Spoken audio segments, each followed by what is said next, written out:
I flew all the way to Thailand to participate in an open over-the-board chess tournament, Lanta Open, on the island of Lanta. And today I played the first game in this tournament, which I played at 96.7% accuracy according to the computer. I made no inaccuracies, no mistakes, and no blunders. This was impressive. I was impressed by my own play. I hope I can continue playing like this, and I'll show you this game, which featured a rook sacrifice and some very nice moves. I was playing against a US player called Alex Bailey. Kudos to him. He told me it's his first ever classical chess tournament, so he is lower rated, so he was the underdog. But let's see the game. He played some really good moves, and the game will not disappoint you, let me say it like this. So I was playing the white pieces, and I opened up with one e4.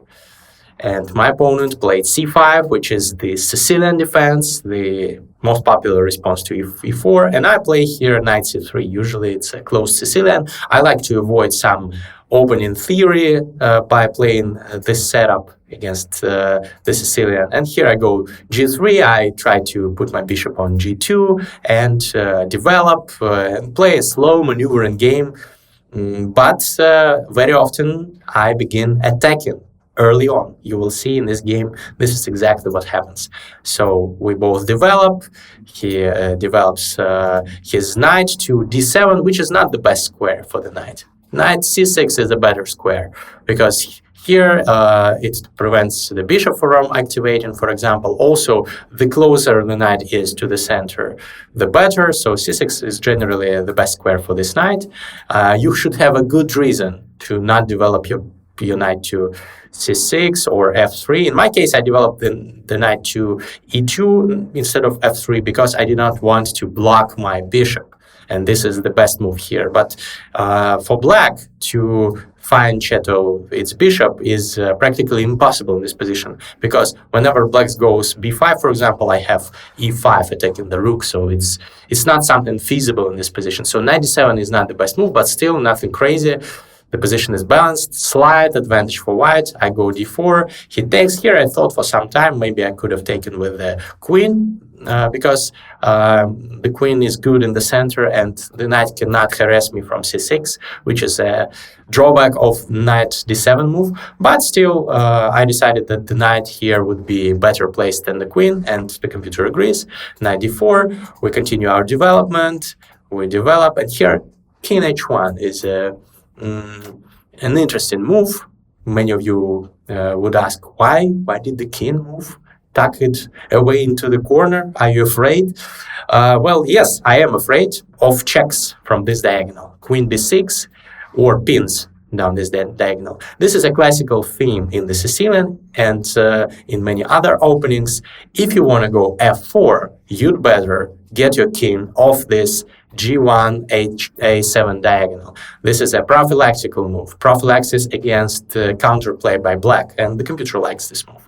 So after castles, I go f4, and I want to launch an attack on my opponent using the fact that I'm better developed, that my pieces are more active, and that I love attacking. This is just the type of player I am. I love caveman style attacking, like me attack, me attack, me attack, me advance. So this is plans that could be used in this position. You will see how I implement them. So rook b8 tries to get off this diagonal probably to avoid this annoying stuff. And g4, a committal move, but when you have space advantage, when you have advantage in how your pieces are placed, you can attack your opponent, and this is what I did in this position. The computer agrees. I'm threatening g5, and I'm asking the question to this knight, how does the knight move? Yeah, where does the knight move? The only square is e8, because h5, for example, is controlled by my queen, and all other squares are also controlled by my pieces. So my opponent here thought for some time and went king h8, and obviously his idea was to hide the knight on g8, but this is very passive. The computer doesn't like this move, neither did I at the time it was played. So I went still g5, attacking, knight g8, and here there are several plans, several ways to proceed. I thought for some time maybe to advance this pawn and maybe fine shadow my bishop to the long diagonal, and that would be really unpleasant. This is one of the top engine choices.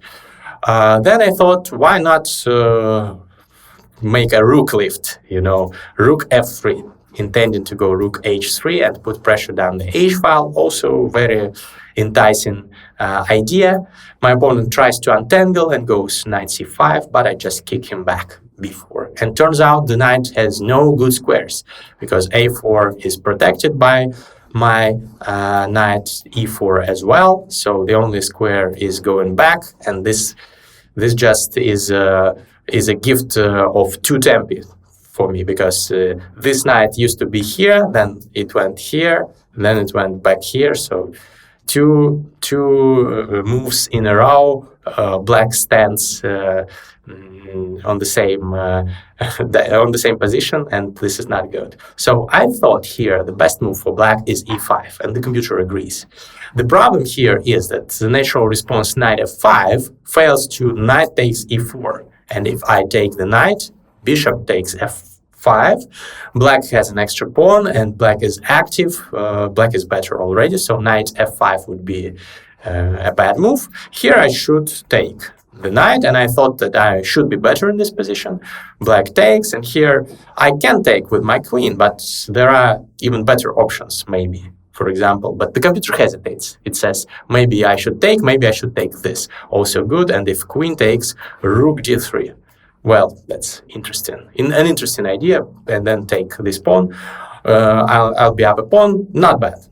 But this is what black should have gone for. And if after e5 I just go knight e2, for example, knight e6, this is the difference. This square for the knight is now available. It's putting pressure on these pawns, and it's not that bad for black. But this chance was missed by my opponent. My opponent just went to d7, went back into the stable, and I proceed with my attack rook h3. In some variations here, there are nasty sacrifices looming in on h7, for example, like this, and queen h5 check, and black has to give up the knight, and then this bishop activates after something like f5. Not exactly here, but in some variations this could work. And also, in some variations, I could just put my queen here and attack and try to checkmate black. So black tries to untangle by going e5, which is the only pawn break that he can afford. And here I go knight f5. Garry Kasparov, world chess champion, the legendary GOAT, or some might argue that one of the two GOATs of chess alongside with Magnus, he famously said that the knight on f5 is worth more than a queen. And here it's beautifully placed. This is a very impressive square for the knight. Look how it dominates the position, attacking everything, and this is just glorious. So black takes a pawn, but I don't recapture. I go queen h5, and I threaten mate in 1. And here the best response would be to go h6.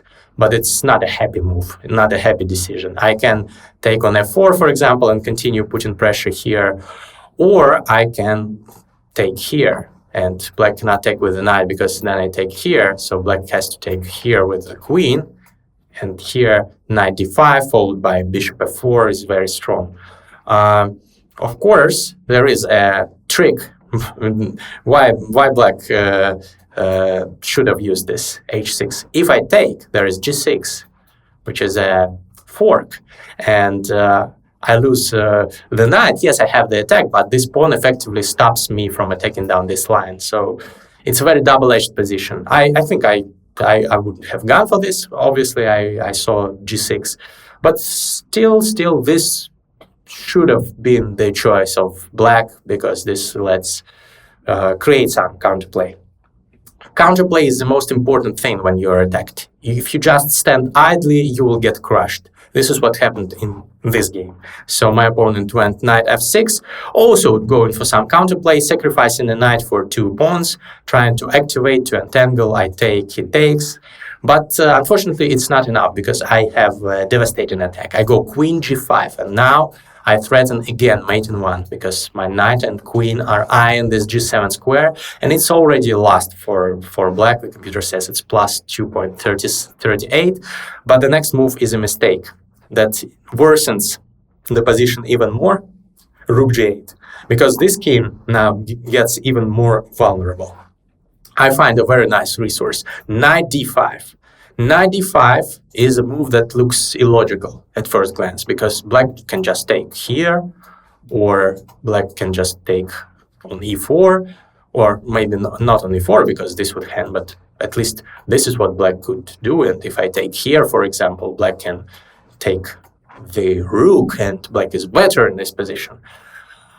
But this is not the way that the game ended, because here I unleashed rook takes h7, and my opponent resigned the game because after king takes h7, queen h5 is checkmate, a beautiful checkmate. And otherwise, even if my opponent hadn't fallen for this trap, bishop takes a5 is the best move, but here both taken with a pawn and with a queen lead to a devastating attack. So I win my first game with quite high accuracy.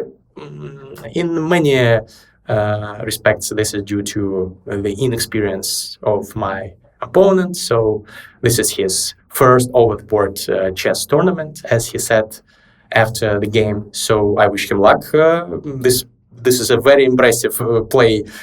If it's the first tournament for this person, I'm impressed. But tomorrow I'll be playing another round against the #1 seeded tournament participant.